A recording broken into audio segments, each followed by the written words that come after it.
Every single leader I've ever dealt with has struggled at times with focus.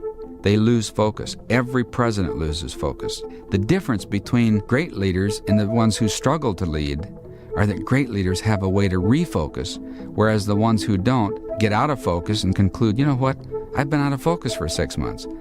The top leaders never get out of focus more than a day or two. Focus always precedes success. Without focus, there is no success.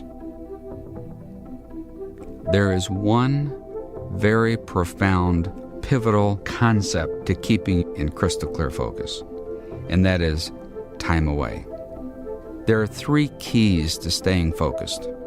Number 1, at least once a year, you have to take 2 or 3 days away from the pace of life to get your head clear. You have to take time out of your schedule where you say, I'm not going to do anything else. I'm just going to rest, let the pieces fall to earth, and then I'll see which ones of them are really, really important. I would schedule that right now, a time when you'll get away from the pace and just think about your priorities clearly. The second thing is to schedule 2.5% of your time during the year to keep the 97.5% that's left in clear focus.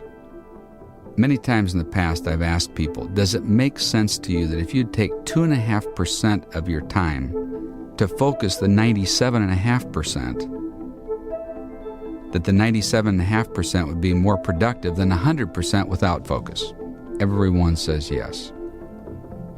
Right now, schedule a half a day a month for the next 12 months.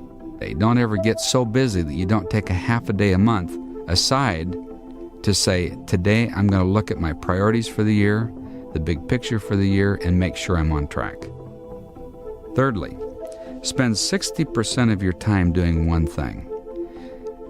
A while back, someone told me this concept. A driving force on a project has to spend 60% of their time doing one thing, or it never comes together. Often in America, we have executives that are trying to do 15 different things about 5 or 10% of their time. It never works. You've got to concentrate your ability to get one thing done at least 60% of your time for it to launch properly. So ask yourself, what's worthy of 60% of my time and get it done and actually see the results? Recently, I was with a friend named Larry DeWitt. Larry's the senior pastor of a church of about 4,000 people. They're building a $20 million new building, new facility. We were in the car on the way to see the new facility, and he said, Bob, I've been asking myself a question for about 3 years now. He said, I know you're fascinated by asking questions. He said, I've been asking myself almost every day this one question. I said, well, one question every day for 3 years, what's the great question? He said, what's important? I said, what's important? That's the question? He said, yep. I said, what are you finding? What's the answer? He said, less and less.